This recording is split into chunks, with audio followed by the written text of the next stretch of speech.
Стамбул настолько масштабный город, что довольно большую часть его достопримечательностей нельзя не описать без слова «самый». Тут вы найдете и самое высокое здание в Турции, и самый большой рынок, который занимает несколько тысяч гектаров, и самые древние мечети, и подвесной мост, который входит в список самых длинных мостов в мире. Начнем с площади Султан Ахмед. Это главная площадь в центре города в европейской части. Здесь находятся знаменитые достопримечательности Стамбула, Голубая мечеть и собор Святой Софии. Собор Святой Софии – грандиозный храм города, который все туристы посещают в первую очередь. Собор построен в 532 году как христианская церковь, в 1453 году стал мусульманской мечетью. Лишь в 19 веке приобрел статус доступного туристам-музея. Голубая мечеть тоже самая известная достопримечательность Стамбула, которую нужно обязательно посмотреть всем туристам. Мечеть построил в 17 веке султан Ахмед как извинение за проигрыш в войне. Мечеть примечательна наличием 6, а не 4 минаретов высотой более 60 метров. Башня Сапфир, самая высокая смотровая площадка в Турции, была открыта весной 2001 года на высоте 238 метров в башне Сапфир, где деловой центр города. Можно подняться наверх на застекленную смотровую площадку и увидеть один из лучших панорамных видов в своей жизни. Приезжайте на закате, чтобы захватить дневной и вечерний город. Мечеть Сулеймания – самая красивая и большая мечеть города. Была построена в 16 веке по приказу султана Сулеймана. Имеет 4 минарета и 10 балконов, что несет символическое значение. Султан был 4-м падишахом и 10-м в своем роде. Цистерна-базилика – необычная достопримечательность Стамбула, находящаяся под землей. Дата постройки 532 год. В то время цистерна служила городским водохранилищем, теперь это музей.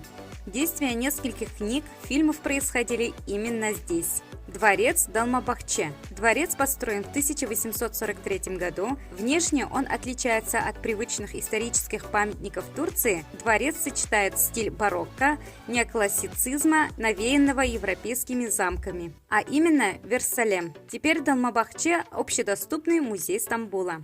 Дворец Топкапы. Дворец являлся основной резиденцией султанов до XIX века, теперь признан одним из величественных мировых музеев. Дворцово-парковый комплекс окружают неприступные стены, а внутри хранится более полумиллиона экспонатов. Одна часть принадлежит османским правителям, а другая несет религиозное значение. Из драгоценностей туристам представлена коллекции древнего фарфора, оружия, настоящая сокровищница в гареме.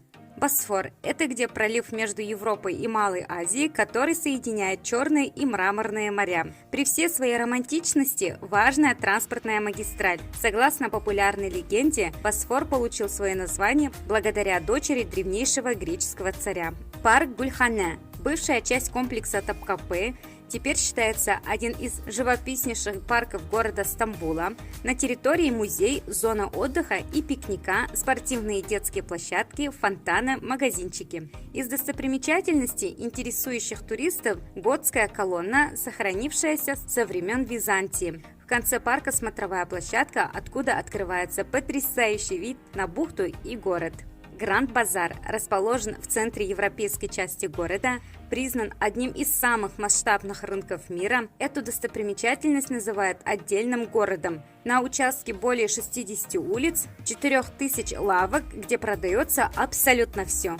Здесь есть баня, школа, кладбище, мечети, кафе, площадки для детей.